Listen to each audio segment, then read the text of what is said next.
성경 말씀은 에스라 7장 1절 말씀부터 하겠습니다.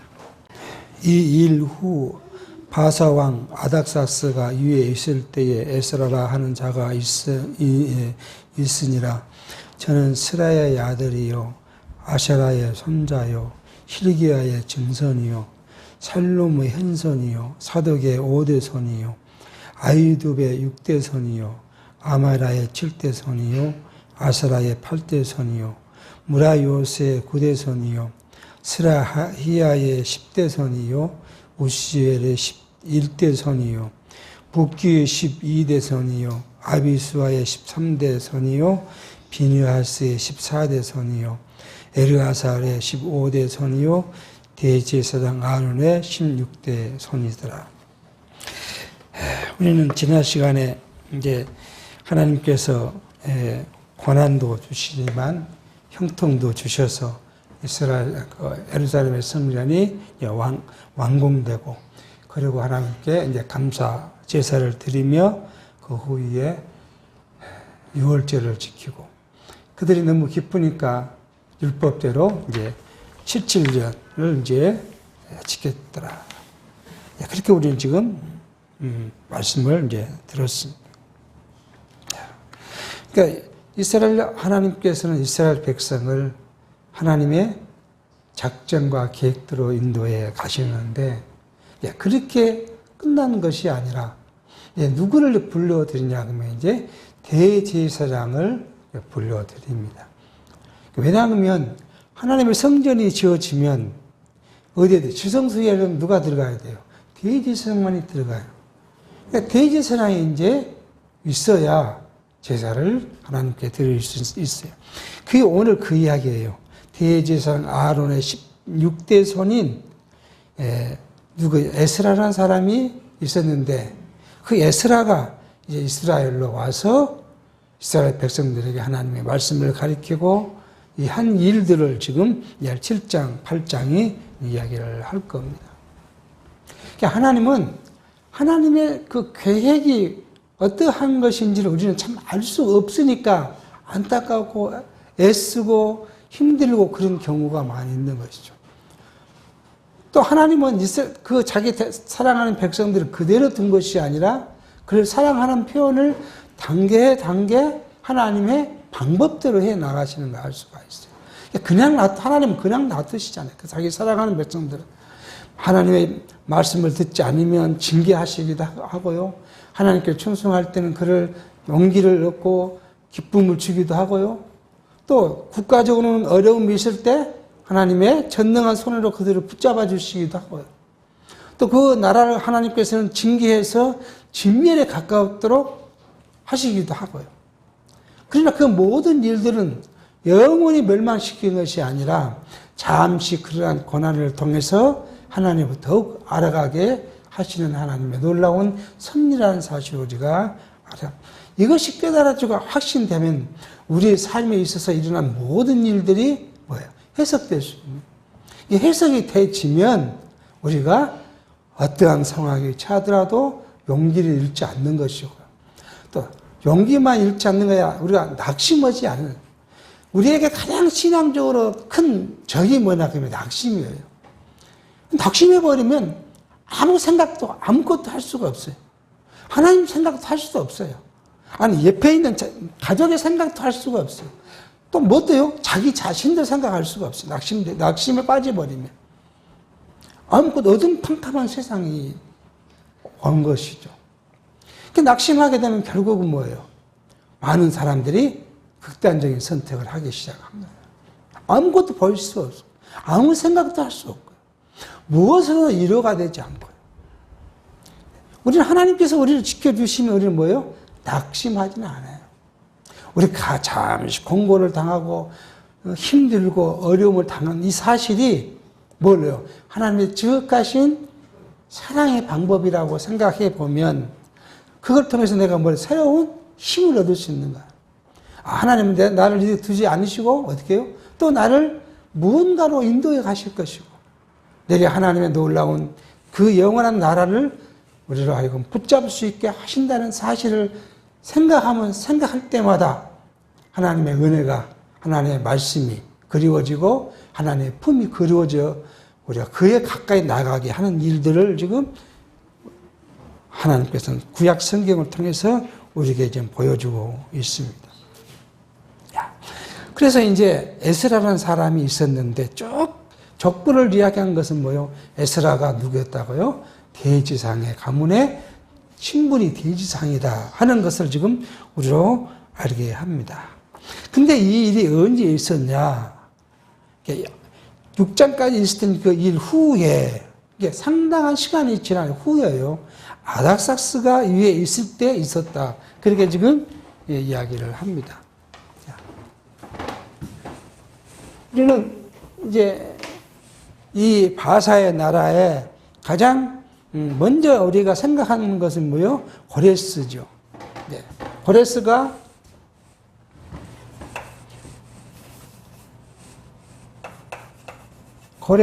누가요? 538년에 이제 즉위를 하지요. 즉위를 해서 하나님이 고레스를 통해서 있었던 모든 일들을 있게 하고요. 그리고 529년에 캄비세스 2세가 즉위를 하죠. 캄비세스 2세 때 여기서 이걸 보면 뭘 읽겠어요? 하나님께서는 이스라엘 나라를 공고를 넣기 위한 일들을 벌어졌던 것이 있을 수 있죠. 그리고 이제 지난 시간에 살펴봤던 것이 누구예요? 다리오죠. 다리오 왕이 522년에 즉위를 해서 있었던 일들을 이제 우리가 했고요. 그리고 한참을 이제 온 다음에 485년에 아수리에, 그죠? 누구예요? 에스더의 남편이 아하수에가 왕이 있고요. 그리고 오늘 지금 이제 이게 누구예요? 아닥사스 왕이에요. 아닥사스가 언제냐면 444년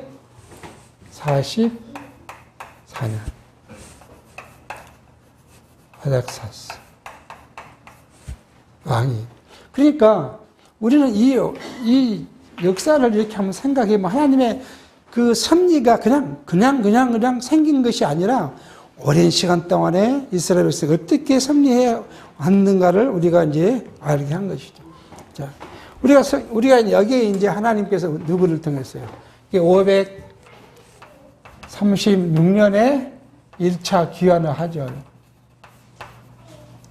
그리고요, 여기 516년에 성전이 중건되게 한 이런 점.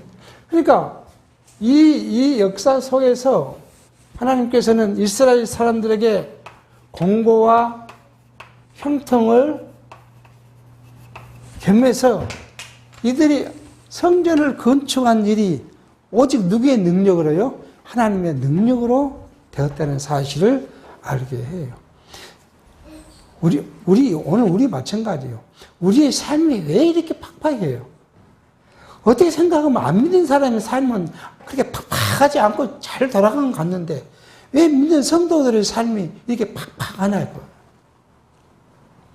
어떻게 생각하면 내가 혼자 모든 걸 다 한 것 같지만 내 삶을 통해서 뭐예요? 하나님께서 섭리하신다는 사실을 우리로 하여금 깨닫게 하신 거예요. 우리의 신령한 성전이 지어가는 일이 그냥 그렇게 쉽게 되어진다는 것이 아니에요. 하나님께서 우리가 붙잡아 주시 않으면 우리 속산의 성전이 지어가기 힘든 사실을 우리가 알게 합니다. 그래서 이 많은 시간을 하나님이 그렇게 이제 하셨다가 에스라 선지자를 여기 이제 보냅니다. 7년. 아닥사스 왕 7년이 이렇게 얼마요? 430 몇 년 전, 몇 년쯤 되겠죠? 7년.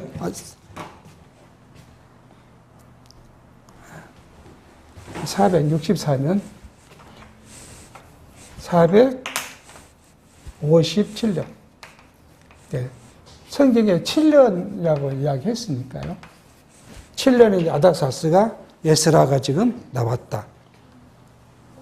그런데 이 목적이 뭐냐 그러면 제사예요. 우리가 에스라를 보낸 이유는 뭐냐면 제사가 목적입니다. 그래서 이 제사를 통해서 이제 이 제사를 뭐 해야 돼요? 하나님과 이스라엘 백성 관계의 회복이에요. 우리가 지난주에 한번 말씀을 생각했지만은 성전의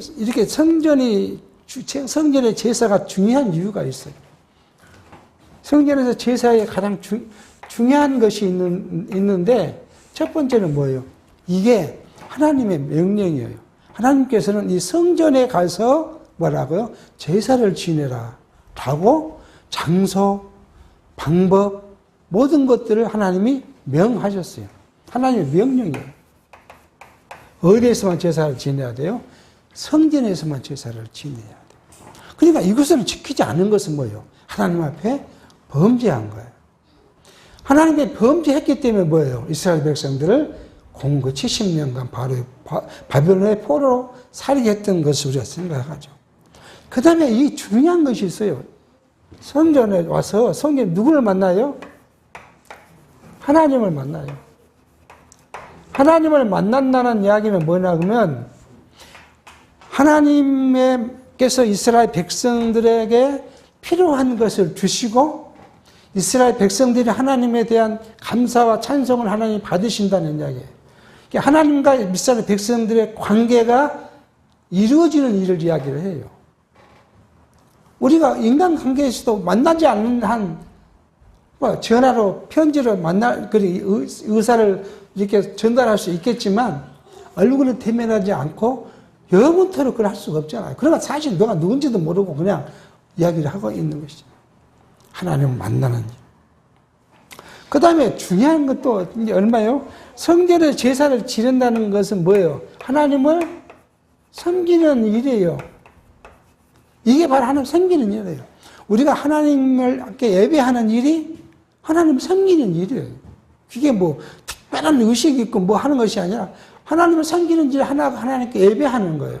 예배한다는 건 뭐예요? 우리가 예배에 과거에도 그렇고 지금도 마찬가지로 구약적인 말씀에서도 그렇고 하나님의 말씀을 읽고 그리고 그 백성들이 아멘하고 그리고 하나님께 제사하고 사유의 은총을 받고 그리고 감사하고 그리고 돌아가게 하는 것. 그거예요. 이게 마지막 사제. 이스라엘 백성들은 뭐예요? 성전의 제사를 드림으로써 하나님께 범죄한 모든 사실이 용서받는 거예요. 원래 우리는 뭐예요? 우리가 이게 그리스도께서 하신 일이잖아요. 우리를 대신해서 그리스도께서 하신 거예요. 우리는 그리스도의 지체로 이 일에 참여되어 있다는 사실은 늘 신학적 측면에서 이야기를 한 것이죠.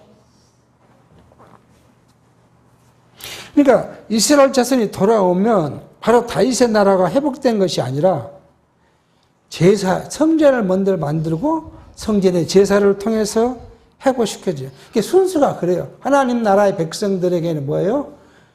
뭐가 제일 먼저 나오면 하나님과 우리의 관계가 회복되는 거예요. 우리가 범죄했을 때 우리 관계가 회복되어지는 거예요. 그게 뭐예요? 사제예요, 사제. 죄의 용서를 받고 내가 너를 거룩하라. 거룩한 내 백성이다. 내 자녀라. 하나님은 그렇게 우리가 하나님의 뭐예요? 우리가 하나님의 우리 그 지체가 신분이 뭐예요? 하나님 나라의 백성. 어떤 백성이에요? 거룩한 백성이에요. 그리고 우리가 너 하나님의 아들이에요, 아들. 영적 아들입니다. 그러니까 제사를 통해서 이 신분이 유지됨으로써 누구는 뭐 해야 돼요? 하나님과 우리의 관계가 형성되는 거예요. 구약에는 뭐예요? 제사를 통해서 했어, 제사를 통해서. 근데 오늘 현대는요, 이 제사의 궁극적 목적이 누구였어요? 율법의 요구대로 죽으신 그리스도. 그리스도예요. 우리는 그리스도를 통해서 이것을 해 나가는 사실을 우리가 알게 합니다. 이렇게 제사가 회복되면 그 다음에 주신 것이 뭐라 하면 우리 에스라 다음에 뭐가 있어요? 느헤미야서가 있죠. 느헤미야 선지자가 올라와서 나라의 틀을 만듭니다. 성곽을 쌓아요. 그래서 하나님의 나라, 이스라엘 나라가 완성되어 가요. 오늘 우리가 마찬가지예요. 이렇게 우리가 하나님께 사제된 우리를 통해서 하나님은 성령으로 우리를 그 나라의 백성으로 인치시고 우리를 인도해 가신다는 사실을 알게 합니다. 이 모든 일이 뭐야? 하나님의 나라의 백성은 첫 번째 뭐 해야 돼요? 거룩해야 돼요. 하나님이 이렇게 말, 내가 거룩하니 너희도 거룩해라. 내 나라가 거룩하니 내 나라의 백성은 거룩해야 한다. 야, 이렇게 하니까 또 기존 신학에서는 거룩하는 것이 뭐예요? 육체적으로 뭔가 거룩해 보려고 해요. 그러니까요, 예배 오는 사람은 어떻게 해야 돼요? 좋은 옷으로, 가지고 있는 옷 중에 제일 좋은 옷을 입어야 되고요. 이게 단정해야 되고요. 물론, 신약성경에서 하나님께 예배하러 나온 자가 어떻게 한다고요? 단정하라고 해요. 단정하라는 건 뭐냐 그러면, 이제 그때 다시 말씀 나누겠지만, 이 단정은 옷을 깨끗이 입는 것이 아니라, 마음의 심령을 바르게 갖고, 그 말이거든요. 사실 심령을 바르게 갖는 사람이 슬퍼시고 쫙쫙쫙 그렇게 하진 않을 거 아니에요. 결국은 그 심정을 바르게 하는 것에 나타나는 표현이 뭐예요? 이제 외적인 것이. 이게 외적인 목적이 아니라 내적인 것에 표현에 불과한 거예요. 그리고 이 거룩해지려면 가장 먼저 알아야 할 게 뭐예요? 이것을 하기 위해서 올 때는 이스라엘 백성들이 뭘 생각해요? 죄인. 우리가 하나님 앞에 범죄했다는 사실을 인식을 해야 돼요. 그래 하나님께 나아갈 수가 있는 거죠. 내가 범죄한 생각이 없는데 무슨 하나님께 나갑니까? 오늘 우리는 어떻게 합니까? 오늘 우리는 율법을 통해서 우리가 범죄한 사실을 알게 해요. 그래서 율법이 선해요. 율법이 아니고서는 내가 죄를 지었다고 알 수가 없잖아요. 하나님의 명하신 법을 모르는데 내가 어떻게 하나님 법을 어겼다고 생각하겠습니까? 그래서 율법은 우리를 죄되게 만들어요. 죄인으로 만들어요. 그리고요, 누구 앞에 나가요?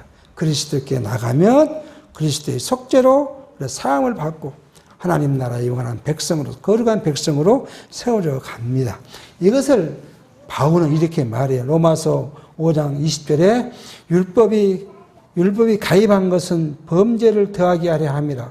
그러나 죄가 더한 곳에 은혜가 더욱 넘쳐나니. 그러니까 뭐요? 율법이 가입한 우리로 죄를 알게 하고 죄가 생각나니까 뭘로 통해서요? 그리스도의 구속의 은총을 알고 나니까 그리스도의 은혜가 우리가 계속 넘쳐요. 또 이렇게 이야기하니까 어떤 망나니가 그렇게 말한 거예요. 그러면 내가 하나님 은혜를 더욱 알기 위해서 날마다 죄를 지어야겠습니다. 그렇게 바울이 말하고요. 그럴 수 없다. 우리는 하나님 나라의 백성이므로 죄 아래 있을 수는 없다.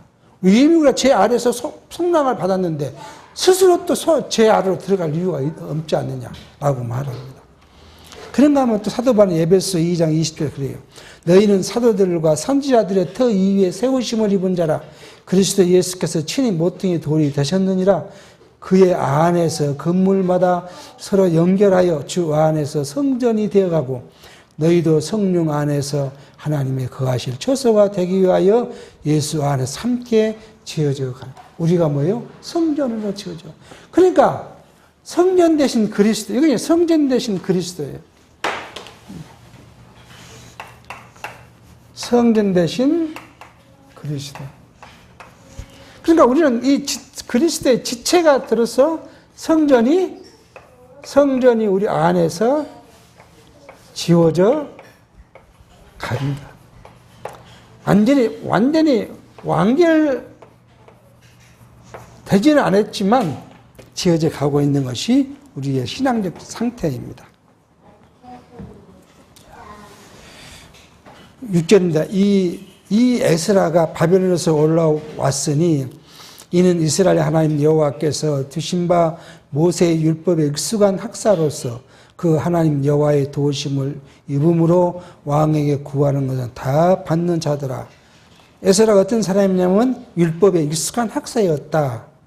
그래서 하나님께서는 에스라에게 은혜를 줬고 도우심을 줘서 에스라에게 왕에게 나가서 무엇을 구하면 왕은 다 에스라의 말을 들었다는 거예요.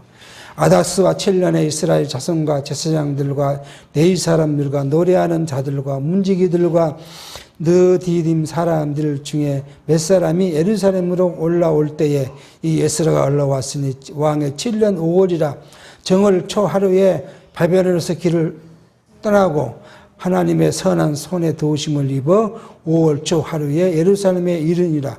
에스라가 여호와의 율법을 연구하여 준행하며 율법의 규례를 이스라엘에게 가르치기로 결심하였더라.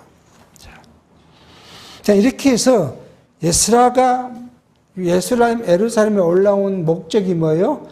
율법을 가르쳐서 율법대로 이스라엘 백성들이 준행한다. 여기에 가장 큰 뭐예요? 율법대로 하나님께 제사를 하도록 하기 위해서 지금 왔다. 그렇게 지금 이야기를 합니다. 이 6절, 7절, 8절을 보면은 이 에스라가 이 바사에서 어떠한 입지에 있었는가를 이야기를 해주고 있는 것이죠. 근데 에스라와 함께 올라온 사람들은 보니까 어떤 사람들이었어요? 첫 번째는 이스라엘 자손이라 이렇게 이야기했어요. 제사장과 네이 사람 등 네이 지파를 제외한 모든 사람들을 지금 이스라엘 자손이라 이렇게 이야기했고요.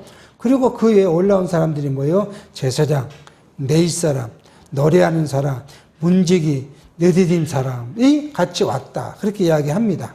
제사장, 네이 사람, 노래하는 자, 문지기는 다 누구예요? 레위인들이죠. 그리고 느비딤은요, 이 사람들 원래 혈통적으로 이스라엘 사람들이 아니었는데 이스라엘에 가입되어 있어서 이 포지션을 갖고 있어요. 어디예요? 이 성전에서 일하는 한 포지션을 갖던 사람들을 이야기합니다. 사실 느디딤 사람에 대한 정확한 정보는 있지는 않아요. 어떤 사람들은 여호수아와 함께 협상을 했던 기브온 사람들이 먼 곳에서 왔다고 거짓말하고 평화 조약을 맺었기 때문에 죽이지 않고 성전에서 뭐 했어요? 나무를 장작을 패서 제단에서 불을 지피는 일을 하게 했던 그런 사람들. 그 일에 아직 하는 사람이 있는가 하면요. 어떤 학자는 블레셋에서 귀화한 사람이다. 그런 사람도 있어요.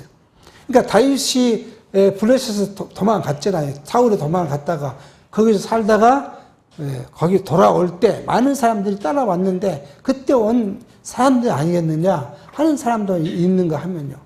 그 외에도 많은 주장을 하는 사람들이 있습니다. 그러나 정확한 성경은 누구라고 이야기되어 있지 않고 성전에서 물을 깁고 하는 한 포지션을 갖고 있는 이방인이 이스라엘에 귀화한 사람들이다 라는 사실을 우리가 알게 합니다. 그러니까 10절에는 그렇게 말해요. 에스라의 예루살렘으로 들어와서 자신이 해야 할 일에 대한 사명을 지금 말하고 있습니다. 어떤 일을요?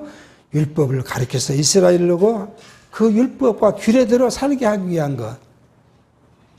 이것이 뭐예요? 하나님의 열심이에요. 그러니까 교회에서 봉사하는 것은 뭐예요? 하나님의 열심으로 하는 거예요.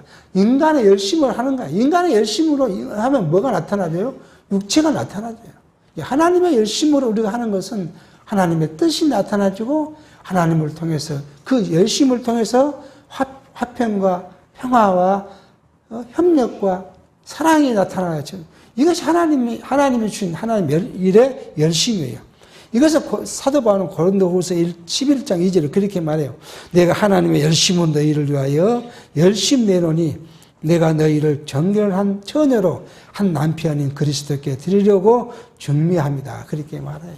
이게 바울이 하나님 열심을 내는 것은 내가 한 열심이 아니라 하나님이 내게 주신 사명, 이것을 한 것입니다.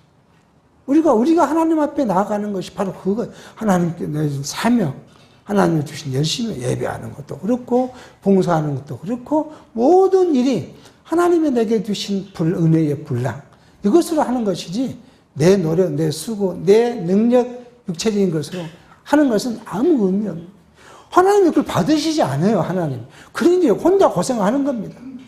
차라리 그러려면 안 하는 것이 자기를 위해 좋은 것이죠. 자기 육체로 했다가 육체로 망하는데 뭘 그 하나님 받으시지 않는 그 일을 열심히 하려고 하겠어요. 우리는 하나님이 주신 하나님의 은혜, 은사라자 은혜의 분량대로 하나님을 사랑하고 섬기는 것이에요. 이렇게 하면 모세의 율법을 이렇게 말하면 기독 신앙에서는 뭐예요? 율법을 지켜야 한다고 이야기를 해요. 율법. 왜요? 율법에 능통한 에스라가 십계명을 가르칠 것이고요. 규례를 가르치시고요. 율례를 가르치시고요. 법도를 가르쳤을 거 아니에요. 그렇게 해서 이스라엘 백성들을 그걸 따르게 하려고 했으니 그런 것처럼 뭐예요? 오늘 우리도 율법을 잘 지키는 이렇게 이야기를 해요. 그러니까 모세 율법을 어떻게 해석하느냐는 거예요. 우리의 신앙이 동으로 갈 것인지 서로 갈 것인지 왔다 갔다 뭘 할 것인지를 뭐예요? 이걸 잘 해석해야 돼요. 우리는 대제사신 그리스도를 통해서 제사함을 받아요. 그게 갈라디아 3장 13절에 그렇게 그리스도께서 우리를 위하여 저주를 받은 바 되사 율법의 저주 위에서 우리를 속량하셨으니 기록된 바 나무에 달린 자마다 저주 아래 있는 자라 하였습니다. 모세가 율법을 뭐라고요? 장차 오실 그리스도를 가리킨다고 이야기해요. 예수님이 직접 하신 말씀이에요. 누가복음 24장 44절에 또 이르시되 내가 너희와 함께 있을 때 너희에게 말한 바 곧 모세의 율법과 선지자의 글과 시편에 나를 가리켜 기록된 모든 것이 이루어져야 하리라 한 말이 이것이라 그렇게. 그러니까 과거 율법이 말한 모든 것, 구약이 말한 모든 것, 시가에서 말한 모든 일들이 누구래요? 장차 오실 그리스도를 가리킨 것이라. 그런데 이 기존신학에서 뭐라고 해요? 아담이 범죄하니까 구원의 언약을 하나님이 세우셨다. 그렇게 이야기를 합니다. 이게 기존신학과 우리 성경신학의 출발점이에요. 아담이 범죄합니다. 아담이 범죄해요. 그러니까 뭐 했다고 하나님께서요? 구원의 계획을 하셨다는 거예요. 이 구원의 계획이 뭐냐? 아담과 하와에게 뭘 입혔어요? 가죽옷을. 그게 구원의 계획이라고 해요. 그런데 우리 언약선지자 성경신학은요, 범죄하기 전에요. 범죄하기 전에 뭐예요? 복 주십니다. 이게 뭐예요? 창세기 1장 28절. 여기는요, 범죄는요, 창세기 3장이에요. 이미 처음 하나님이 시작할 때 하나님이 복 줘서 하나님의 나라를 언약해 주셨다. 이게 시작의 차이예요. 근데 우리가 조금 이성적으로 생각해 보면, 이러면요, 뭐가 빠져, 여러분, 뭐가요? 우리 하나님은 전능자라 이야기 하는데, 하나님이 전능자면, 전능하신 하나님이 아담의 범죄를 생각도 못 하다가 범죄하니까, 안 되겠다. 그렇게 계획을 세웠었겠네요. 기존신학의 맹점이 이게 있어요. 그러면 뭐예요? 그러면 전능자라고 이야기를 하죠. 하나님께서는 뭐요? 이미 아담의 범죄뿐만 아니라 오늘 우리가 보는 율법과 그리스도와 오늘 우리의 삶을 뭐요? 영원전 그리스도 안에서 다 작정하고 예정되어 했던 사실 우리는 좀 알게 합니다. 자, 그러면요. 우리가 율법을 조금 한번 잠깐 살펴봐야 할 것 같습니다. 기존 신학에서 율법을 이야기해요. 율법. 자, 우리는 율법을 뭘로 어떻게 구성되어 있어요? 네 가지로 구성되어 있죠. 계명과 율례와 규례와 법도로 이렇게 율법의 구성이 이렇게 되어 있죠. 그런데 기존 신학에서는 이게 엉뚱하게 이야기를 합니다. 자, 율법을 뭐라고 했다고요? 도덕법. 자, 도덕법. 사람이 살아가는 데 있어야 할 도덕법. 그리고요, 의식, 제사, 의식법, 제사를 이야기하죠. 어떻게 뭐하고 뭘 들어가서 해야 되겠죠, 제사. 그리고 또 국가법. 이렇게 율법이 구성됐다. 그렇게 이야기를 합니다. 그래서 계명만 뭐예요? 도덕법이라는 거예요, 계명은. 그리고 나머지 율례와 규례와 법도는 의식법, 국가법을 이야기한다. 그러면 예수께서 뭐예요? 이것은 이루었다. 성취했다. 오셔서 성취하셨고 뭐 남겼다고요? 계명은 남겨두셨다. 그래서 우리는 뭐 한다고요? 계명을 지키고 살아야 한다. 그렇게 이제 가리킵니다. 그것도 뭐 이렇게 그런 것 같아요. 왜요? 우리가 율례를 보면은 지체와 지체의 사이, 국가와 다스림의 사이, 이런 것들이 다 정리되어 있으니까 그런 생각을 하게 되는데, 물론 율법은 어디의 법이에요? 다윗 왕국, 하나님 나라의 다윗 왕국의 법이기는 해요. 그렇다. 이스라엘은 그 율법을 지키고 살아야 돼요. 그렇지만 그것이 나라를 다스리는 게 목적이 아니라 하나님 나라 백성은 어떻게 해야 돼요? 거룩한 삶을 살아가야 돼요. 근데 이 거룩한 삶을 살기 위해서는 뭐 해야 돼요? 죄를 범죄하니까 용서하는 거예요. 이게 우리 율법에는 뭐가 있어요? 율법에는 우리가 죄를 부과하죠. 부과하는 균형이 있고요. 또 한 가지는요, 사유, 사죄의 균형이 있어요.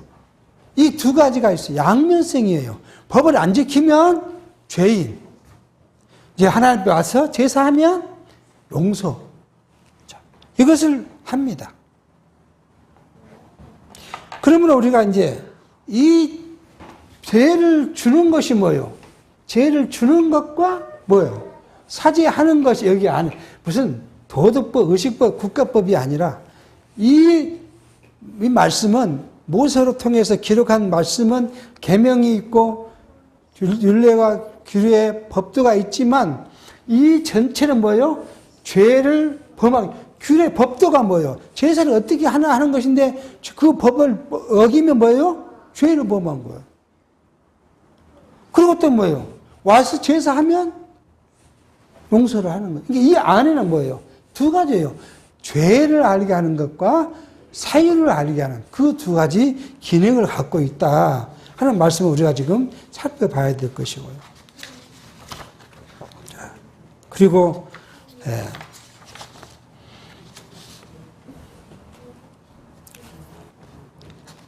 이제 깊이 말씀까지는 안 들어가고 시간이 없으니까 좀 짧게 하도록 하겠습니다. 그리고 이 목적은 뭐예요? 기능이 이렇게 돼 있으면 율법의 목적이 있어요.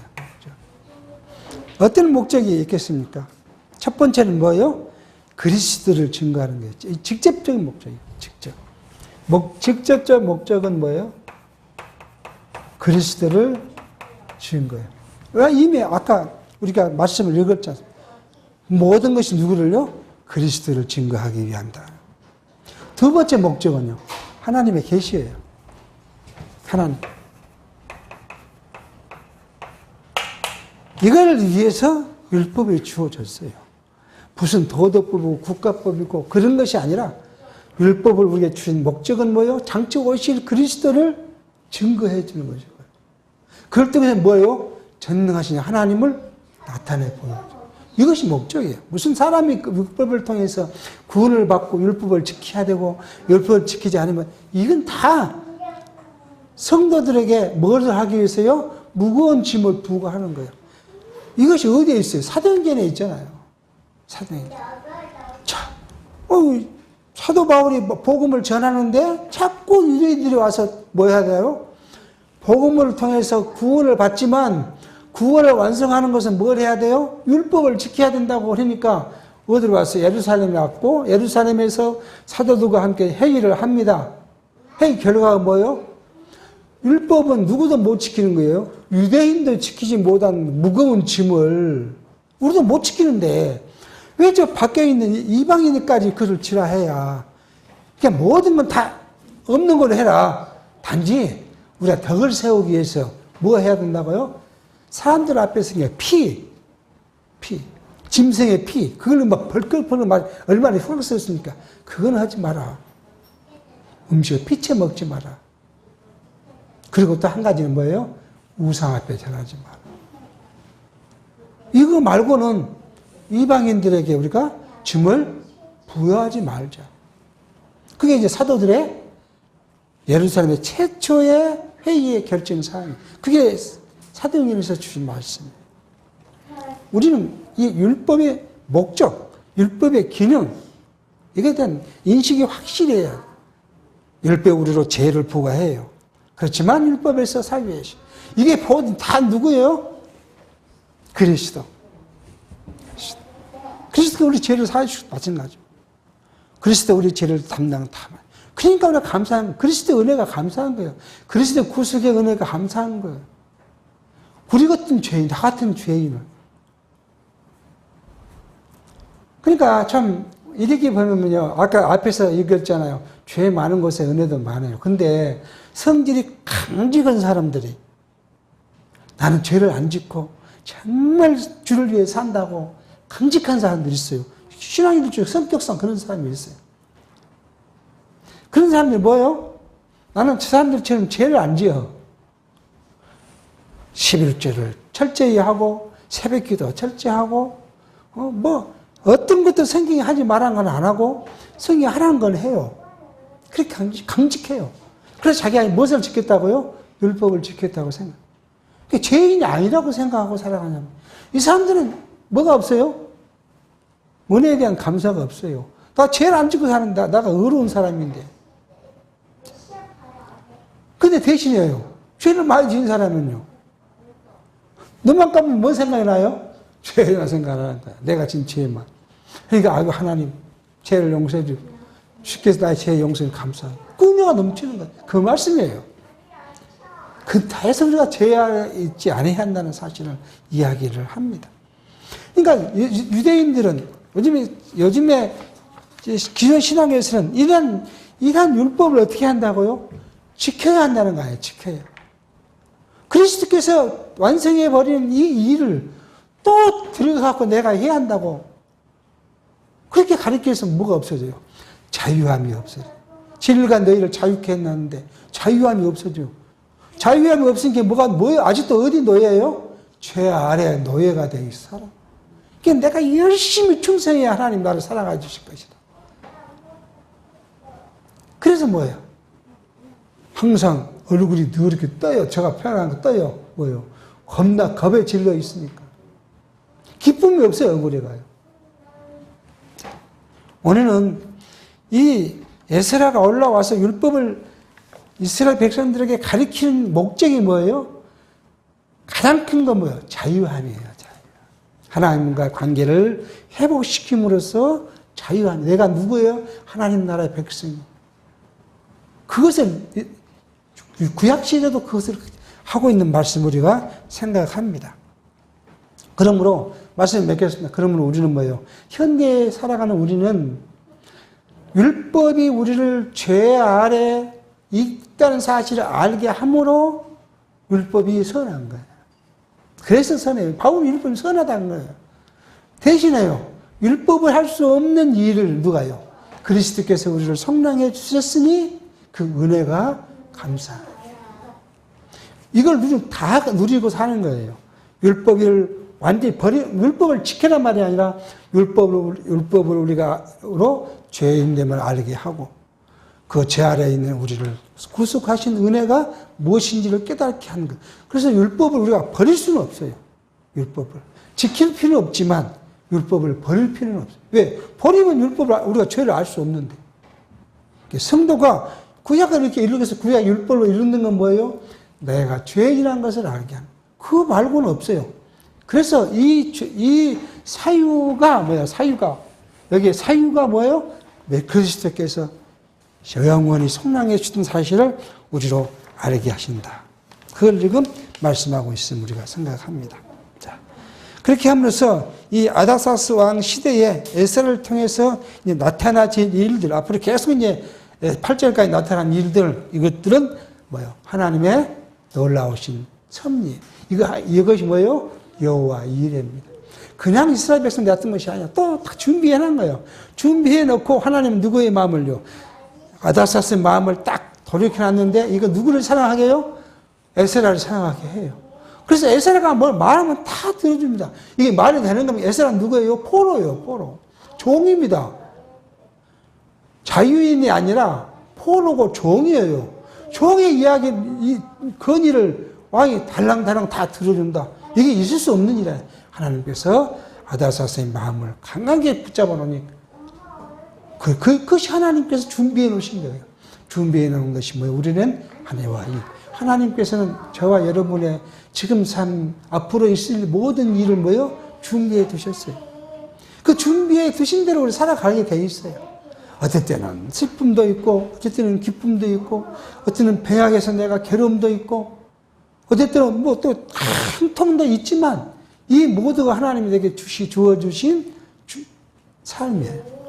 그러니까 불평할 필요도 없어요. 또 고민할 필요도 없어요. 걱정할 필요도 없어요. 단지 우리가 육체를 입었으니까 육체에 뭘 먹을까, 뭘 마실까, 무엇을 입을까, 어디 잘까, 이것이 육체 때문에 고민하는 거예요. 우리의 중생한 영은 이걸 고민하지 않습니다. 단지 우리 이 못생긴 육체가 그걸 고민해. 그러니까 이것을 버리기 위해서 누구래요? 그리스도를 향한 마음이. 그래서 하나님 예수께서 우리에게 말씀하셔요. 너희도 그런 거 걱정하지 마. 야, 어떤 아버지가 자식이 생선을 달라니까 뱀을 잡아놓고 생선이나 주겠냐? 하면 하나님께서 그러겠냐? 내가 주라는 걸 다 미리 알고 계셔. 내가 말하기 전에도 알고 계셔. 그러니까 두려움 없이 살아가라고 이야기. 이게 신앙인들의 신앙의 자세. 세상 것에 두려움이 없어져야 세상 것. 그리고 어디에 대한 두려움요? 영원한 나라에 대한 소망의 두려움은 있지만 세상에 대한 두려움은 우리가 가히 버릴 수 있는 뭘로? 믿음으로 영원한 것으로 버리는 그런 우리의 삶이 성령을 통해서 이루어지기를 간절히 소망합니다.